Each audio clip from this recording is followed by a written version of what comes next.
খোঁজ খবর আন্দোলনের খোঁজ আন্দোলিত খবর খোঁজ খবর। দেখুন এই ন্যাচারাল বাইপাসের মানে চিকিৎসা পদ্ধতিটা কীরকম এবং কাটাছেঁড়া না করে কিভাবে রোগীকে সুস্থ করা যায় তার প্রকরণই বা কী দেখাবো আপনাদের। ইইসিপি বা এক্সটার্নাল এনহ্যান্স কাউন্টার পালসেশন হার্টের সম্পূর্ণ রক্ত চলাচলের একটা সমান্তরাল ব্যবস্থা চালু করে। সূক্ষ্ম উপশিরা প্রধানত ক্যাপিলারি যেগুলো অকেজো থাকে সেগুলোকে এই পদ্ধতিতে কার্যকর করে তোলা হয়। সুতরাং হার্টকে তিনটে প্রধান রক্তনালীর উপর নির্ভর করে থাকতে হয় না। দেখুন এই ন্যাচারাল বাইপাস বা ইইসিপি চিকিৎসা পদ্ধতি কিভাবে হয়। রোগীর শয্যার নিচের এই যন্ত্রের মাধ্যমে প্রচুর পরিমাণে এয়ার প্রেশার এই নলগুলোর মধ্যে দিয়ে আসতে থাকে। এই বেল্টগুলো হৃদরোগীর শরীরের বিভিন্ন অংশে বেঁধে দেওয়া হয়। তারপর এই নলগুলো দিয়ে হাওয়ার প্রেশার বিভিন্ন শিরা উপশিরার মধ্য দিয়ে দ্রুত চলাচল করানো হয়। এর ফলে কোনো আর্টারিতে কোনো ব্লকেজ থাকলে সেখানেও দ্রুত রক্ত চলাচল হওয়ায় রোগী ধীরে ধীরে সুস্থ হতে থাকে। আর ওই মনিটরে রোগীর শরীরের পুরো অবস্থা অবজার্ভ করেন চিকিৎসক মণ্ডলী। যেসব রোগীরা এখানে এসছেন চিকিৎসা পেয়েছেন উপকৃত হয়েছেন তারা তো ওদের ডাক্তারদের ভগবান বলে মনে করছে। ডাক্তাররা তো ভগবানই, আমরা বলি তো ভগবানকে চোখে দেখি না, কিন্তু ডাক্তারদের দেখা যায় যারা সেরকম ডাক্তার, রুগীকে যারা পণ্য মনে করে না। আর যারা ডাক্তার হয়েও রুগীদের সঙ্গে ব্যবসা করে অন্যায়ভাবে তাদের মৃত্যুর মুখে ঠেলে দেয়, তাদের কি বলবেন? তাদের বলবেন শয়তান। আর আমরা এখন ভগবান ডাক্তারদের কথা শুনবো তাদেরই মুখে যারা উপকৃত হয়েছে, মানে রুগীদের মুখে। চলুন শোনা যাক। আইপিসিতে এসে আজ ইনি বেশ সুস্থ। तो मैंने ईसीपी चालू किया और 10 सीटिंग में मुझे बहुत फ़र्क आया।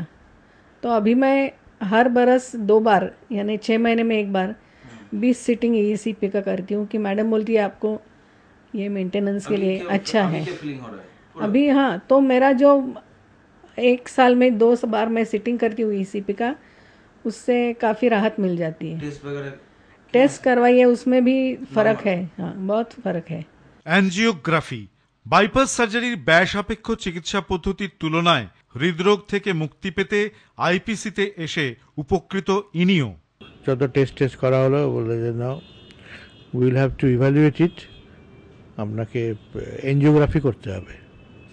প্রথমত এনজিওগ্রাফি করবো কি করবো না সেটা নিয়ে একটুখানি দ্বিধাগ্রস্ত ছিলাম, কিন্তু যখন বললেন না এনজিওগ্রাফি না করলে ঠিক বোঝা যাবে না এক্সটেন্ট অফ ড্যামেজ কী, তখন এনজিওগ্রাফি করা হলো হিন্দুজা হসপিটালে।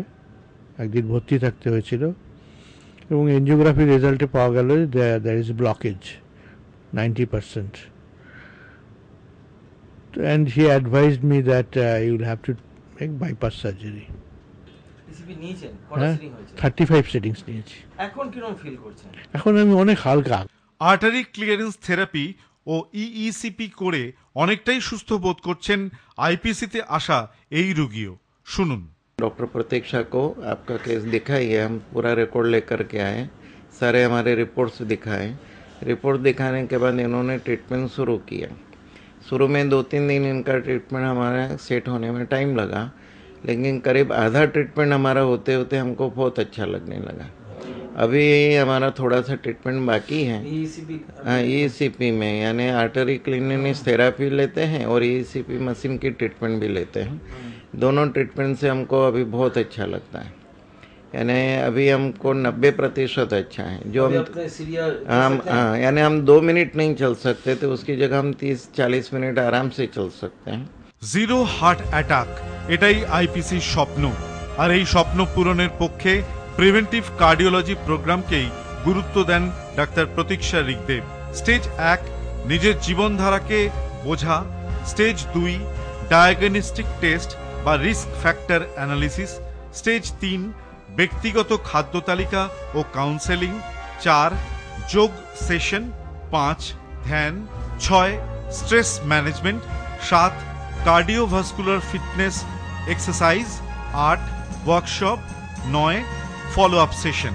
এইভাবে 9টা স্টেজে এই প্রোগ্রাম চলতে থাকে। পাশাপাশি প্রয়োজনে ইইসিপি ও এসিটি চিকিৎসা পদ্ধতি চলে দক্ষ চিকিৎসকের অধীনে।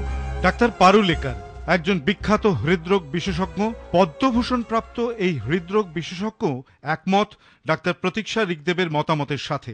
प्रतीक्षा नामजोशी जो कुछ कर रही है वो ऐसे पेशेंट जो उसके हिसाब से बाईपास की जरूरत नहीं है, जिसके ऐसे पेशेंट की जिसको कुछ सिम्टम नहीं है, जिससे पेशेंट की जिसको हार्ट अटैक आने की डेंजर नहीं है, ऐसा पेशेंट को किस तरह से मैनेज करने का वो प्रतीक्षा काम कर रही है।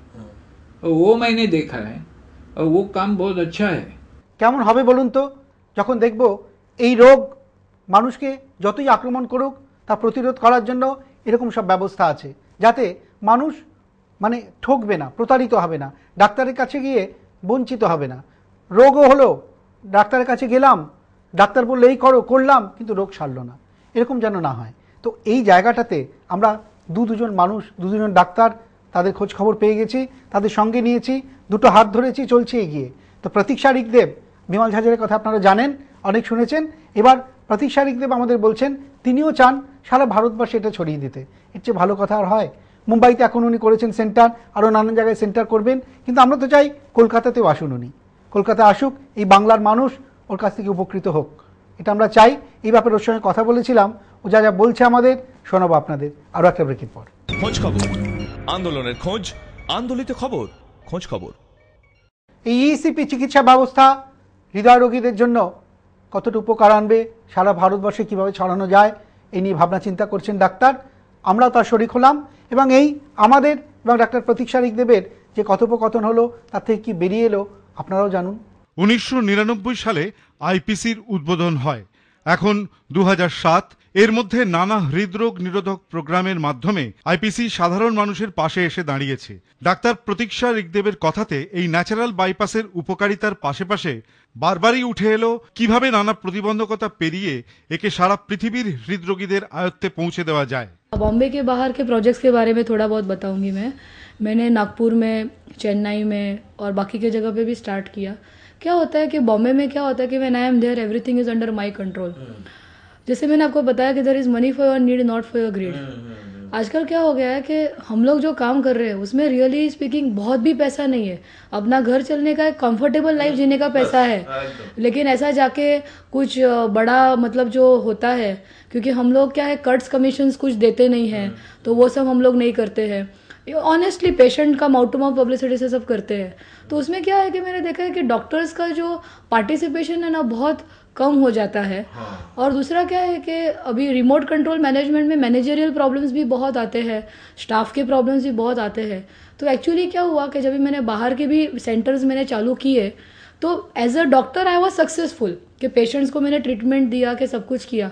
लेकिन क्या होने लगा कि बाकी के जो लोग हैं मेरे पीछे कैसे बिहेव करते हैं उस पर तो मेरा कंट्रोल नहीं होता है। तो उस पर से मुझे जब भी गलत एक्सपीरियंसेस आने लगे तो मैंने सोचा कि कोई भी सेंटर की जो बुनियाद है ऑनेस्टी होनी चाहिए। সততাই ডাক্তার প্রতীক্ষা ঋগদেবের একমাত্র মূলধন। মুম্বাইয়ের আন্ধেরি, লোয়ার পারেল, থানে, বরিওলি ছাড়াও নাগপুরের চেন্নাইতে আইপিসির শাখা খুলেছেন উনি। কলকাতাতেও আইপিসির শাখা খোলার ওনার ইচ্ছে আছে। সে বিষয়ে উনি কি বলছেন শুনুন। जैसे कलकत्ता में क्या है कि हम लोग ने जो वो क्लिनिक के लिए, जैसे मैंने आपको बताया कि हम लोग कलकत्ता में भी कर सकते हैं, लेकिन मुझे सबसे पहले एक फर्स्ट रिक्वायरमेंट इज कि मुझे ऑनेस्ट डॉक्टर चाहिए। কলকাতায় শাখা খোলার ব্যাপারে ডাক্তার প্রতীক্ষার ইচ্ছা থাকলেও একটা বিষয়ে উনি নিঃসন্দেহ হতে চান, সত্যিকারের সৎ, ডেডিকেটেড ডাক্তার এবং মানবতাবাদী মানসিকতার যে প্রয়োজনীয়তা তা উনি পাবেন কিনা। কলকাতার একাংশের ডাক্তাররা রোগীকে পণ্য হিসাবে ব্যবহার করলেও খোঁজ খবর করতে গিয়ে আমরা দেখেছি অনেক হৃদয়বান ডাক্তারও আছেন যারা শুধু টাকা পয়সা নয়, এই পরিষেবার প্রতি দৃঢ় প্রতিজ্ঞ। সততা, পরিশ্রম, মানবিক মূল্যবোধের ওপর জোর দিয়ে ডাক্তার প্রতীক্ষার প্রতীক্ষাকে ত্বরান্বিত করা যাবে, এ আমাদের বিশ্বাস এবং আশা। কারণ হৃদয় থাকলে বলতেই হবে মানুষ মানুষের জন্য। এবারে সবচেয়ে বড় কথা, এই যে চিকিৎসা, এটা কি সাধারণ মানুষ, গরিব মানুষ ছুঁতে পারবে, হাত দিতে পারবে? তো আমরা তো জানেন যে এরকম ব্যয়বহুল চিকিৎসার বিরুদ্ধে, কাজেই পারবে না এরকম মনে হয় না। তবু জেনে নেওয়া যাক এই চিকিৎসায় খরচা কত। ডাক্তার প্রতীক্ষা ঋগদেব জানেন সাধারণ মানুষ কতটা অসহায়, তাই উনি চেষ্টা করেছেন এই চিকিৎসা পদ্ধতিকে সাধারণ মানুষের আয়ত্তের মধ্যে রাখতে। ये सोच मुझे इसके लिए आई क्योंकि मैं एक वन रूम में रही हूँ, एक चॉल में रही हूँ। तो मैंने देखा है कि गरीबी क्या होती है। आज मैं कर रही थी, मेरे फीस भी मैंने खुद पेपर चेक करके ये करके सब मैंने किया हुआ है। तो मैंने देखा कि अगर एक गरीब आदमी, आज मैंने देखा है कि बम्बई में म्युनिसिपल हॉस्पिटल में भी जाता है तो उसको 70,000 और 1.5 लाख का बजट दिया जाता है म्युनिसिपल गवर्नमेंट हॉस्पिटल में। जैसे आप मेरे पेशेंट्स को देखिए, कोई वॉचमैन है, सिक्योरिटी में है, हम लोग के पास फूल वाली बाई है, बड़ा पाव वाली बाई है, देखे आपने, तो वो लोग कहाँ जाएंगे?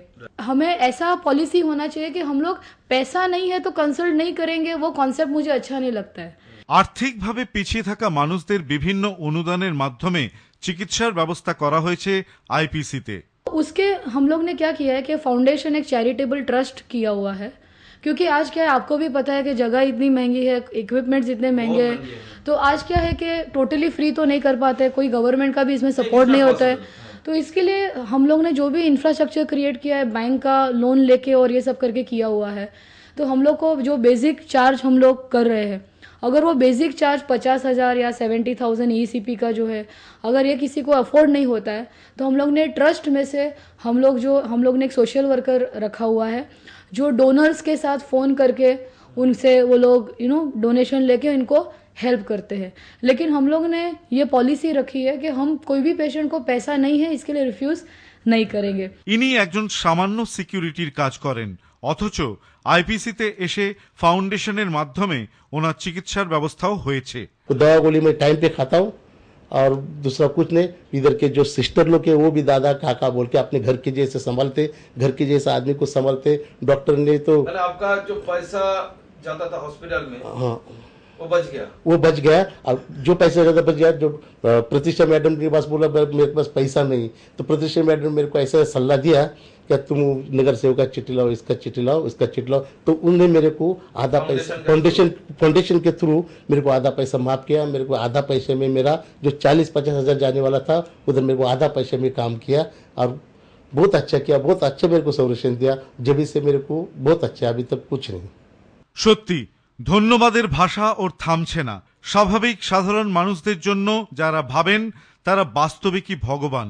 আর ডাক্তার প্রতীক্ষা ঋগদেব এখানে তাই হৃদরোগীদের কাছে নতুন আলোর পথের দিশারি হিসেবেই ধরা দিয়েছেন। आईपीसी का जो कॉन्सेप्ट है, मैं हर एक डॉक्टर को वही सिखाती हूँ कि आपकी ऑनेस्टी, इंटेग्रिटी, कमिटमेंट सबसे इम्पोर्टेंट है। और मैंने भी वही मेरी लाइफ में एम रखा हुआ है। मेरे पास मनी था नहीं, ये भी जो भी मनी है वो बैंक से आया हुआ है, वो लौटाना है और वो सेकेंडरी इश्यू है। When you do good work, money follows you, you don't have to follow money. কাজেই আপনারা বুঝতে পেরেছেন যে এবার কলকাতায় কিন্তু আমরা খুব শিগগিরই ডাক্তার প্রতীক্ষা ঋগদেবকে নিয়ে আসবো এবং ক্যাম্পও করব। কারণ আমরা চাই মানুষ সরাসরি উপকৃত হন। ফোরে দালাল, পাঁচতারা নার্সিংহোম এসবের কবলে না পড়ে তারা রোগটাকে সারিয়ে নিক, যাচাই করে নিক। আমরা মনে করি মানুষের জন্য এটুকু যদি করতে পারি তাহলে মনুষ্য জীবন সার্থক। এই কাজ করব। বহু বাধা আসছে, বহু বাধা। আপনাদের বারবার মিনতি করছি যে আপনারা খোঁজখবরের সামনে বসুন, নইলে এইসব কাজ আমরা করতে পারবো না, বন্ধ হয়ে যাবে। কাজেই আপনারা যদি না শোনেন, কাদের জন্য করব, কোথায় করব? এই কথাটা বারবার মনে রাখবেন যে আমরা অসুস্থ হয়ে পড়লে, অসুস্থ মানে আমরা যদি খোঁজখবর রুগ্ন হয়ে যায়, তাহলে আপনাদের করার কিচ্ছু নেই, কেউ আপনাদের কিচ্ছু করবে না। আপনাদের যেতে হবে ওই সব জায়গাতে, ঠকতে হবে, প্রতারিত হতে হবে। কত রকমে আমরা কাজ করি দেখেছেন তো। মানুষের স্বাস্থ্য নিয়ে আমাদের সবচেয়ে বেশি মাথা ব্যথা। প্রথম দিন থেকে আমরা এই কাজটা করছি, এই কাজটা করে যাব। আপনাদের পাশে আমরা আছি, আপনাদের জন্যই আমাদের সব। আজ এ পর্যন্তই, অনেক কিছু বলে ফেললাম আবেগে, ক্ষমা করে দেবেন যদি কারো কিছু মনে হয়। আমি কি বলবো, মানুষের ভালো করা ছাড়া অন্য কিচ্ছু আমার মাথায় থাকে না। কাজে এই কাজ, এরকম মানুষ যখন দেখি মনে হয় আপনাদের জন্য কখন কি করতে পারি। আজ এ পর্যন্তই, কাল দেখা হবে।